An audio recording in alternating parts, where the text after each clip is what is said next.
बातें हैं, दोनों बातें हैं।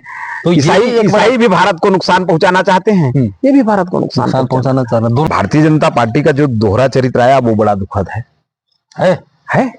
मैं ईमानदारी से कह रहा हूं कि ये लड़का क्रांति ले स्कूल के एडमिशन के समय से अभियान चला रहा हूं कि ईसाइयों के स्कूल का बहिष्कार करिए।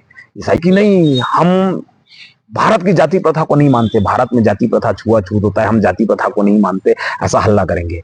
लेकिन जब आरक्षण लेना होगा तो हम तो सुने तो उराव जाति के कोई ईसाई बनता है तो ये मान के चलिए मोटा मोटी भाई से भाई अलग हो जाता है।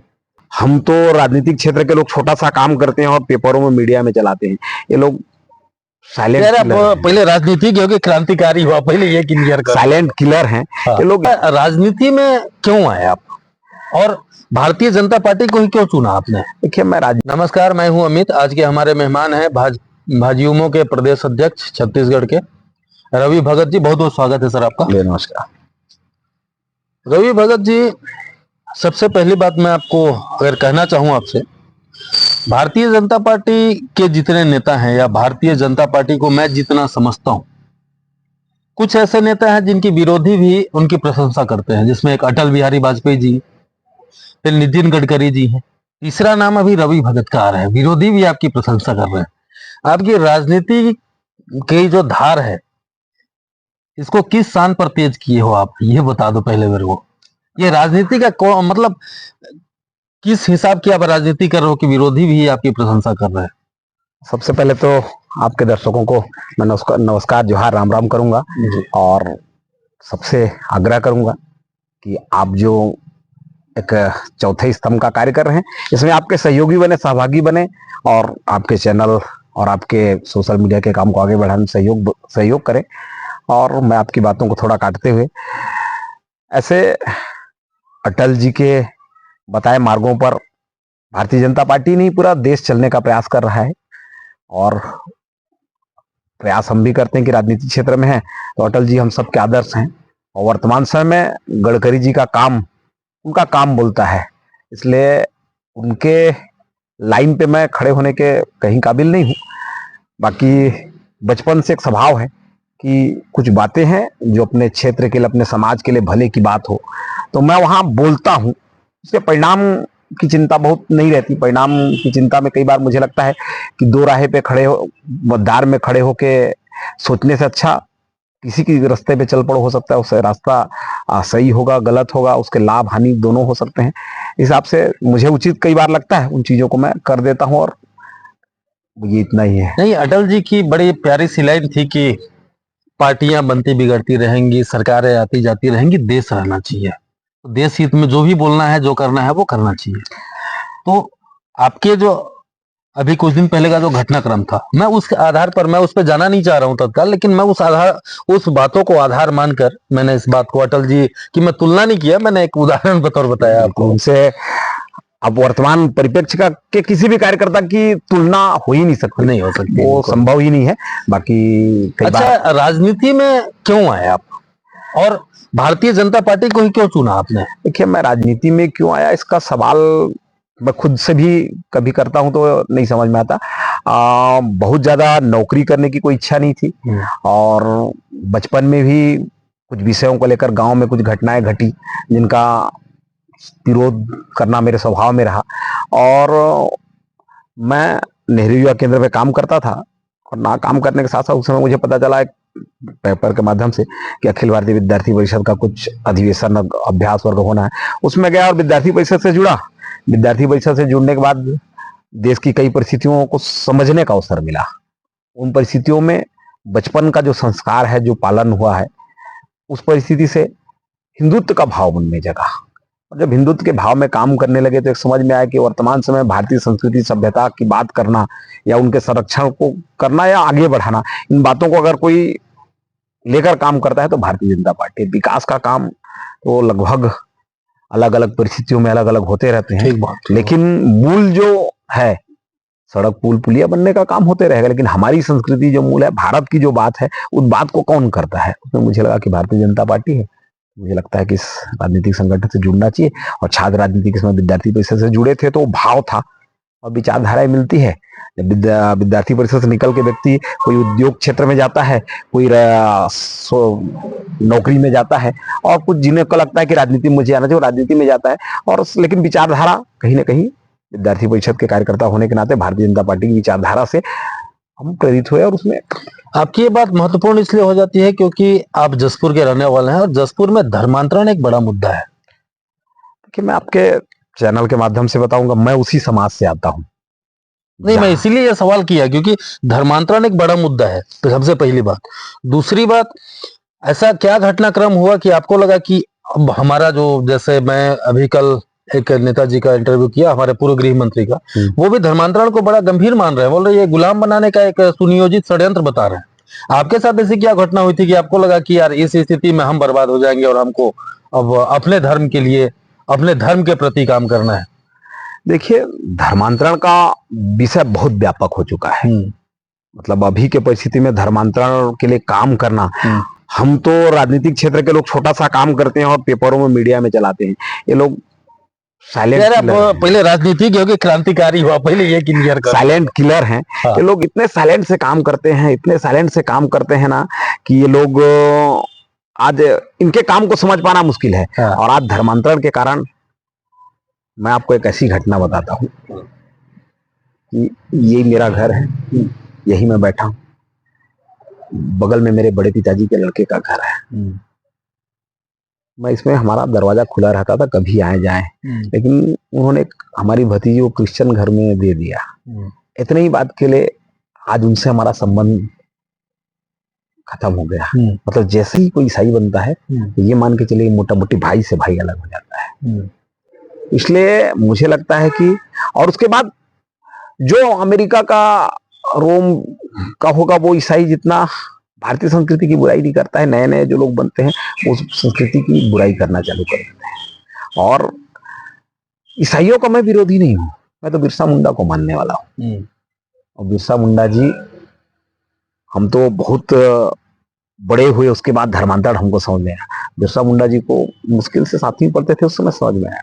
उन्होंने कहा कि टोपी टोपी एक समान, ये अंग्रेज और ये पादरी का टोपी एक है। दोनों का उद्देश्य, एक का उद्देश्य हमारे संसाधनों को हड़पना है और एक का उद्देश्य हमारी संस्कृति को खत्म करने का उद्देश्य है।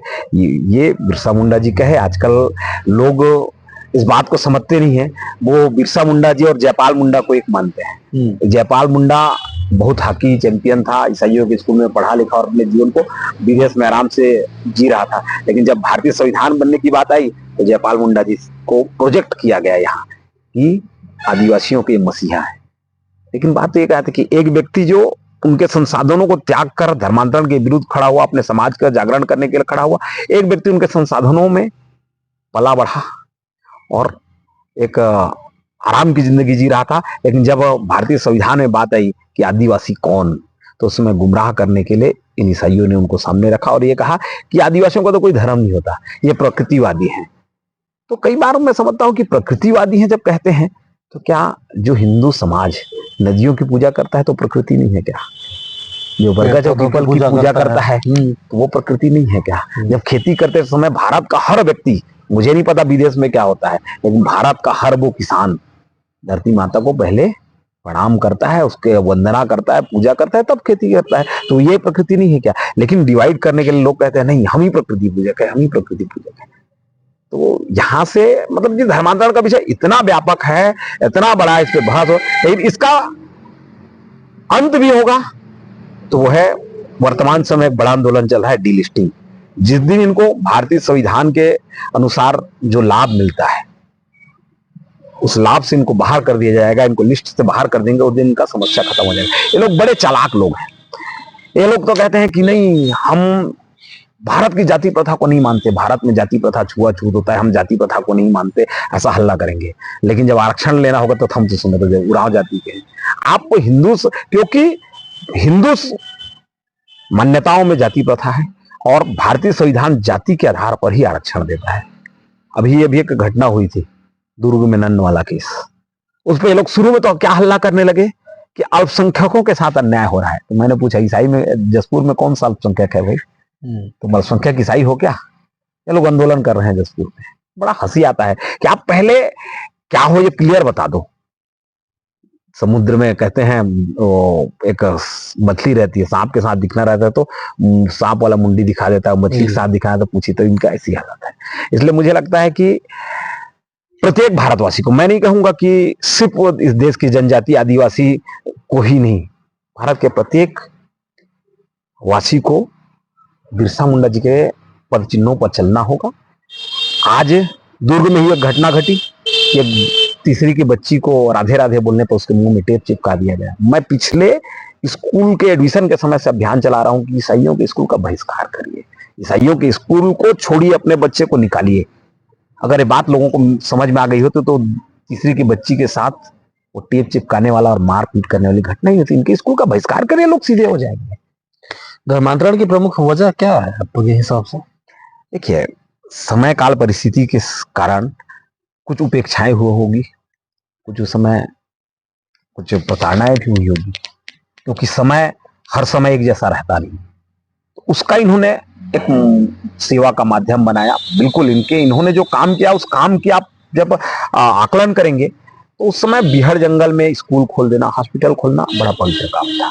लेकिन उसके पीछे जो काम है, आप रवि भगत को रवि भगत रहने देंगे और इसका विकास करेंगे तो उसका लाभ है। रवि भगत को फ्रांसिस बना देंगे और उसका विकास करेंगे तो क्या होगा।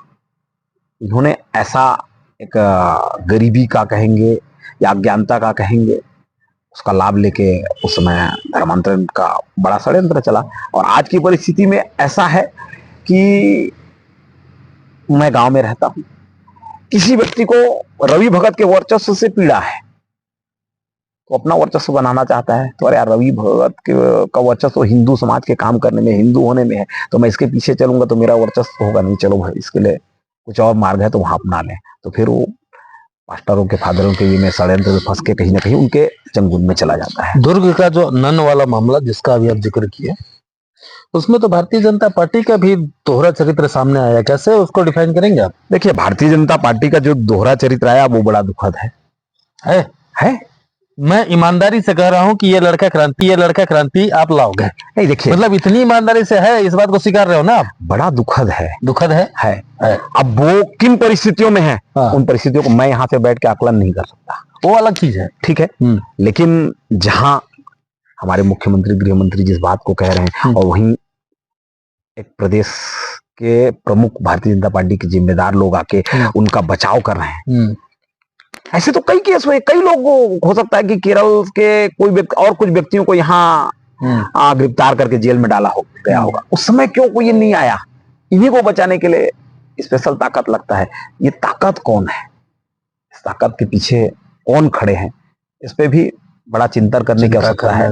और मुझे लगता है कि उनको किसी हॉस्पिटल में पढ़ाने के मतलब काम करने के भी ले जा रहे थे, तो मानव तस्करी तो है ही, इसमें कहाँ कोई बात है। और वो कहते हैं कि उनका धर्मांतरण पहले ही हो गया था, तो वो बस्तर में एक तरफ कहते हैं कि धर्मांतरण हो नहीं रहा है, कहते हैं, तो फिर बस्तर के आदिवासी ईसाई कैसे हो गए? वो इसके पीछे बहुत सवाल हैं और इसके लिए हिंदू समाज को मजबूती के साथ खड़े रहना पड़ेगा। और इसके 2-3 कारण हैं। इनके स्कूल का आप बहिष्कार करिए, आप अपने पुराने आयुर्वेदिक पद्धति की ओर। मैं इस पर आपको अलग से सवाल करूंगा आपसे। आपकी ऊर्जा और आपके विचार के बाद मैं एक चीज आपको थोड़ा सा करेक्ट करता हूं। बस्तर या वो क्षेत्र जहां जो नक्सलवाद प्रभावित है, सामान्य तौर पर नक्सलवाद वही है जहां पिछड़ापन है, और जहां नक्सलवाद है वहां पे धर्मांतरण बड़ा प्रमुखता से होता है। और धर्मांतरण वाले लोगों को ऐसे क्षेत्रों में किसी तरह की कोई दिक्कत नहीं होती है। जैसे नक्सली प्रभावित क्षेत्र में एक बार हिंदू धर्मावलंबियों को थोड़ा दिक्कत हो सकता है, मुसलमान, लेकिन इनको पादरी लोगों को दिक्कत नहीं होता है। इसके पीछे का कहानी जानते हो आप? देखिए, आज तक ईसाइयों ने कभी मुझे कहीं नहीं सुनाई दिया कि माओवाद का या नक्सलवाद का कहीं विरोध किए होंगे। नहीं, ये मतलब छोटा सा सवाल है, उसके पीछे कहानी बहुत बड़ी है। और वो जो अर्बन नक्सल आते हैं, जेएनयू से उठ के आते हैं, और जेएनयू में जिनकी विचारधाराएं इनसे कनेक्ट होती है, वो सारी चीज एक ही सिक्के के 2 पहलू, एक ही चट्टे बट्टे हैं, आप उसको कह सकते हैं। मैं एक महापुरुष को सुन रहा था, उनकी बात मैं आपको बता रहा हूँ। जब नक्सलवाद का उदय हुआ, ये चारू मजुमदार और कानू सन्याल जब नक्सलवाद का स्थापना किए, तो ये चर्चा है कि उस समय उन लोगों को अमेरिकन खुफिया एजेंसी ने फंडिंग किया था। और इस बात से कोई इनकार नहीं कर सकता कि नक्सलियों को विदेशी ताकत जो है पैसा भी देते हैं, हथियार भी सप्लाई करते हैं। वो तो प्रमाणित है, वो प्रमाणित तो है। जो प्रमाणित है, अब ये कारण है कि नक्सली जो है इन लोगों का समर्थन करते हैं। दोनों बातें हैं। तो ईसाई भी भारत को नुकसान पहुंचाना चाहते हैं, ये भी भारत को नुकसान पहुंचाना चाहते हैं। कहीं आपको इधर उधर जाने की जरूरत नहीं। हालांकि ये मेरा मुद्दा था नहीं, लेकिन मैं आपके हिसाब से सवाल कर लिया। जी।